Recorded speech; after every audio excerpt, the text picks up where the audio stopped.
Experts are calling on the government to make haste for the integration of the Fulbe Pastoralists into the society so as to eradicate the continuous attack on the innocent citizens in the country.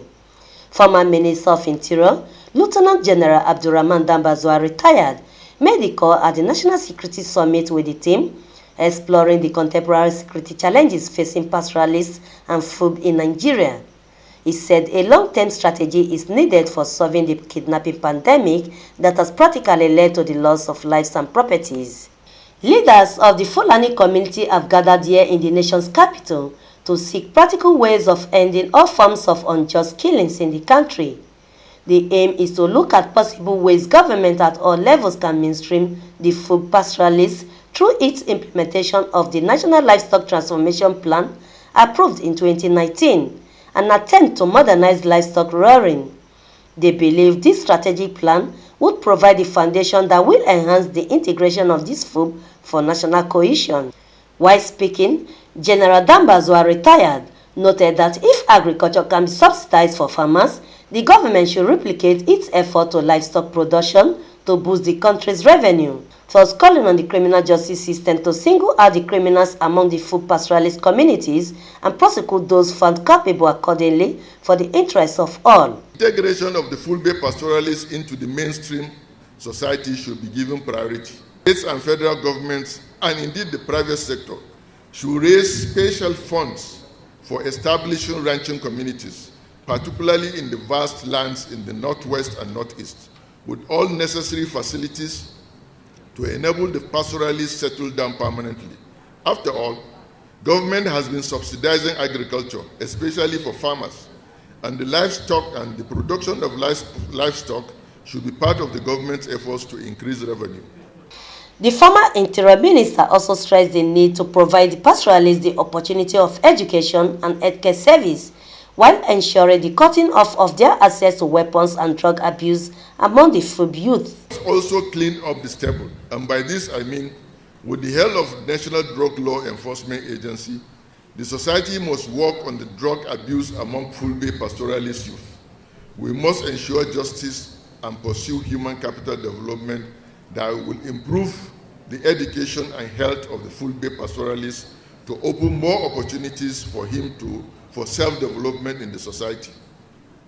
To do this, access to quality education and healthcare facilities should be provided by all Fulbe pastoralists, in addition to skills acquisition. Must block his access to weapons and clean up all the weapons already in circulation within his environment.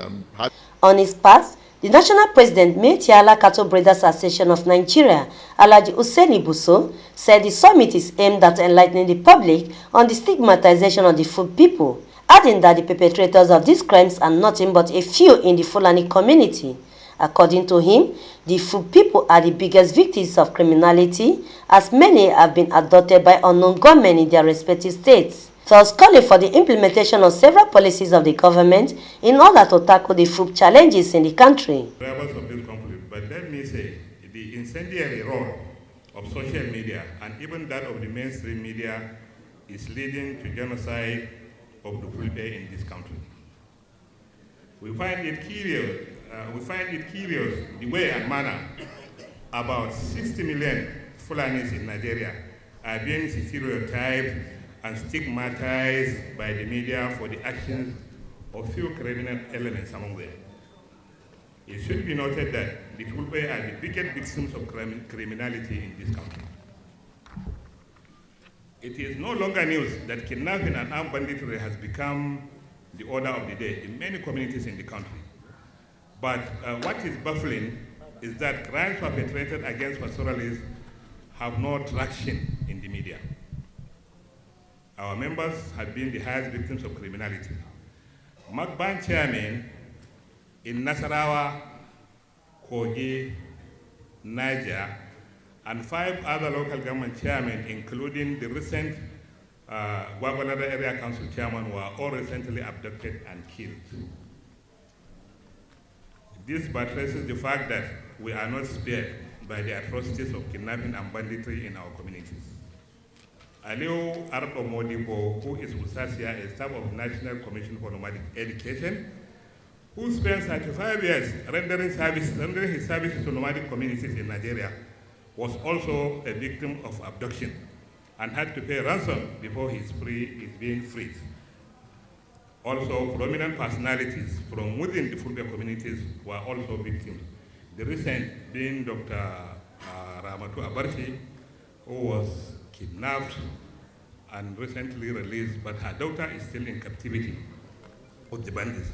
She is, by mere looking, one will know that she is a hardcore Fulani, fair in complexion with her traditional Fulani marks. So the bandits don't select their victims. Alhaji Hussaini further laments the ill-treatment meted on its members by the indigenous people of Biafra and the Eastern Security Network, stressing that the government must put an end to this so as to curb the threats to human corporate existence in the country. It's also disheartening and despicable to see how members of IPOP and SN are consistently targeting our innocent members in their quest to gain unmerited attention from the federal government. Our members are being used as cannon fodder to fan the embers of hatred. Recently, they set a whole trailer loaded with cattle ablaze after killing its occupants. What a callous and barbaric display of highest degree of inhumanity. Not long ago, members of the IPOP and SN released a video where they were seen shooting cows belonging to pastoralists indiscriminately in the bush. This barbarism must stop. IPOP and SN are the biggest threat to the corporate existence of the country. Yet, no compensation, no resettlement, unlike other Nigerians who have suffered the same fate. The pastoralists have never enjoyed any form of support from the government, beginning from the insurgency in the northeast, where they were the typical victims. It's on record that at the particular time, the Maiduguri cattle market was shut for almost 3 years because the security realized it has become a market for stolen cows. So all the pastoralists living in the northeast lost almost all their cows.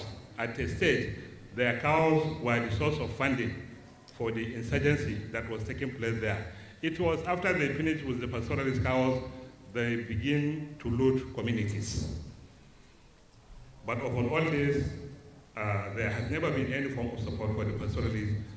And go to any of the IDPs in the northeast and everywhere in this country, you can hardly find a pastoralist living in any of the IDPs there. The highlights are to address issues of injustice meted on the FUB as they are perceived to be timid and naive, which give reasons of being taken for granted, victimized, either civil or criminal, despite their contribution to the GDP through the non-oil sector in the country. Vincent Okushi, QTV News, Abuja.